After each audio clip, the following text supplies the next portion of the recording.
Okay, let's welcome Fred Daw and Isaiah Brody. Or just Fred.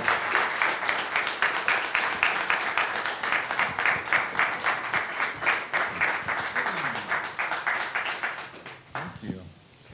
So, how did this is very much in the style of your previous films, but like shooting entirely on an iPhone is different. How did the concept all come together? Well, the last movie that we did was on iPhone, but it was all horizontal, and the iPhone wasn't part in Teenage Emotions. The iPhone wasn't part of the story. Right.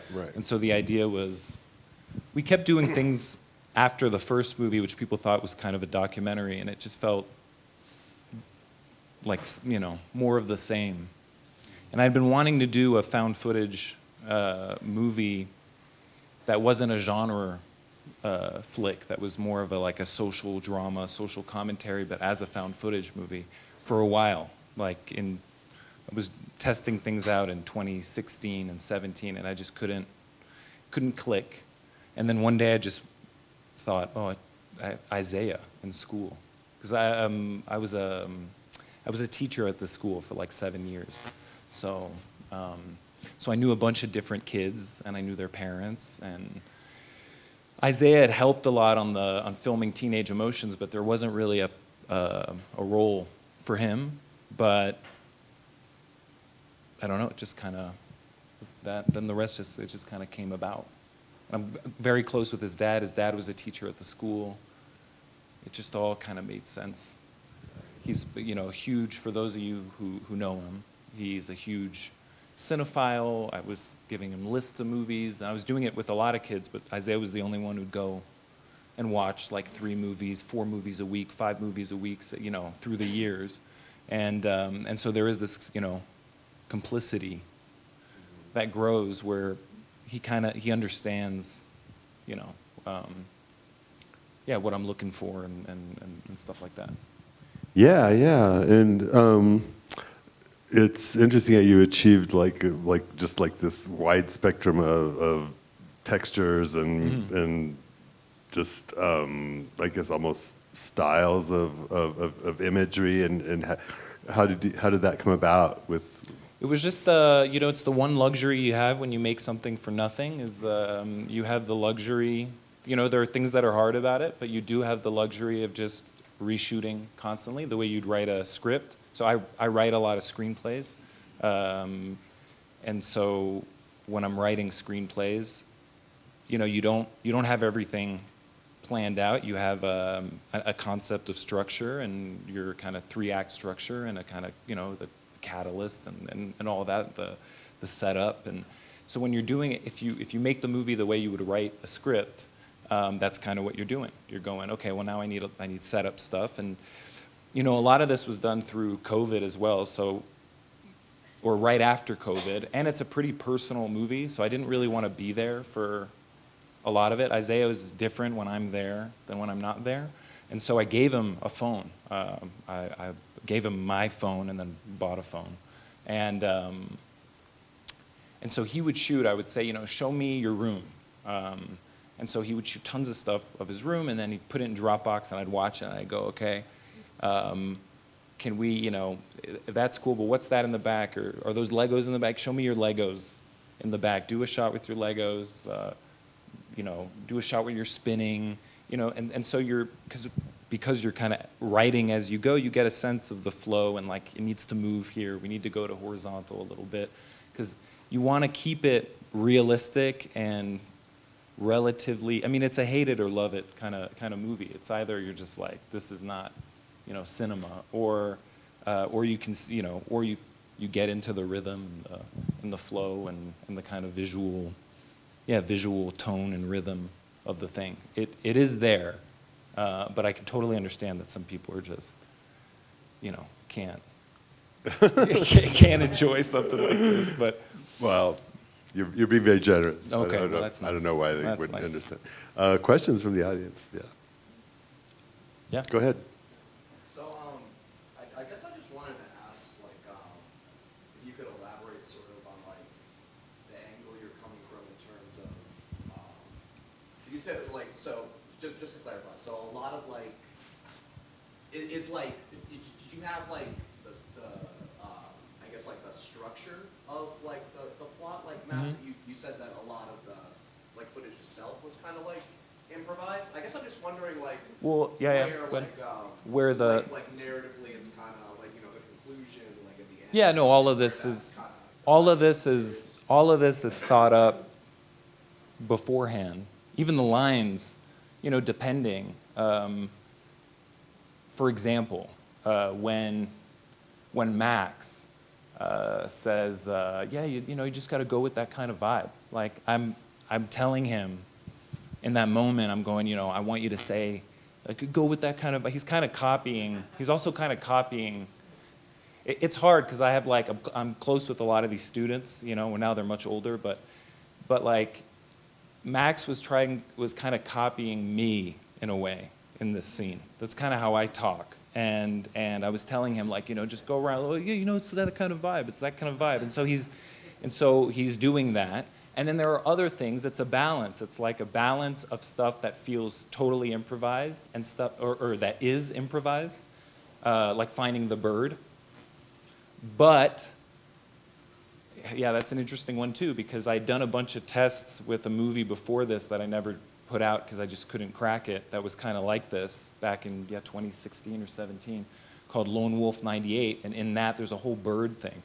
And Isaiah had seen this. So when he saw a bird, he filmed it because he knew that I would maybe go, oh, that's interesting, you know, that's cool. And then we did the sound of him when he's like, oh, I found a bird, and you know, we did that afterwards and put that on top to find the right dialogue to go there. So it is, nothing of it is I know it feels very real, you know, unless it doesn't. But for those, it feels real, but it is, you know, highly manipulated. Like there isn't a scene in there that isn't, where I couldn't go, you know, tell you exactly kind of what we did, or the shakes, or the fumble sounds, all of this, because, you know, the movie seems like every shot is one take, because we're like going through his camera roll, but, you know, none of those are one takes. There's shakes. I'm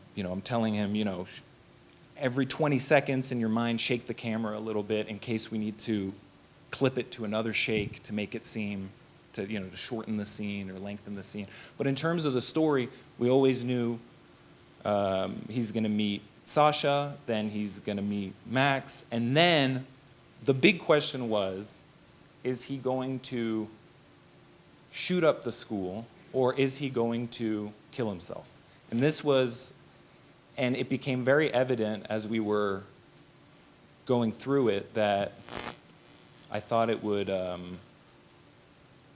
don't know. I thought it would be really shitty to his character to have him shoot up the whole school afterwards. If you don't mind me asking another question. Go ahead.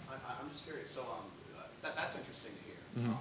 That you were kind of like between that and that. Yeah. Now was there like narrative collaboration? Like did you like collaborate with like the actors on that decision, or was that just No. your perspective screenwriter? You just meant like in the process. Like, Oh, yeah. Like as I was editing and watching it, I was going, as a viewer, when I'm watching it and disconnecting myself from it, I'm going, what's the better ending for this movie? And in a way, him doing that at the end I felt like was a two birds, one stone. It's like we think that that's what he's going to do, and then he doesn't do that. And in a way, I found that more interesting than having him just do that. Or would you show that on film? What do you mean? Do you have any thoughts on like depiction of like, you know, death and like violence of like, you know, like minors like on film? 'Cause that's a pretty like. Yeah, I mean, this reminded me a lot of like Elephant from Gus Van Sant. Gus Van Sant. Let's. I'm sorry. Whatever. Let's open it to some other people. We can talk about it after. Though. Yeah, it's very interesting. Yeah. We have other questions. Yeah. Yeah, I love the relationship you have with Isaiah. I think that's so cool. Yeah, let's get. I'm sorry. Can we give a hands up to? Can we clap for Isaiah, who's over right there? Anyway, sorry. Yeah.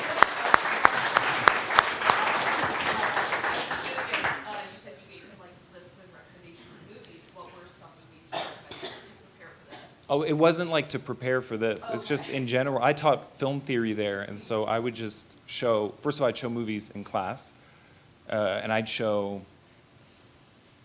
To give you a. When he was in like 9th grade, I was showing his class like A Man Escaped by Bresson, and that you're going to lose about half of the class in there, but you gain like half of the class if you can get them to like it and understand. Like if you're going to show them that, that's the good one to start with because it's just the dude escaping prison. And so there was this like group of kids in which Isaiah was really, really into it. So was Max, and they were best friends. So they were always around, and so I always understood their like chemistry as friends, and I saw it through the years. So there was stuff that was like they went through a little awkward phase, and they went, and now they're still best friends. But there was this thing that basically just reminded me of me with my friends when I was in high school and the awkward phases we went through and awkward moments and stuff like that, but we didn't really have the phones is the big difference, and I think the phone being introduced into this kid's life, this kid it's too much, there's something about it where some kids can handle it and other kids just, if they're socially awkward or stuff, they get very attached. At least anecdotally, this is what I picked up on.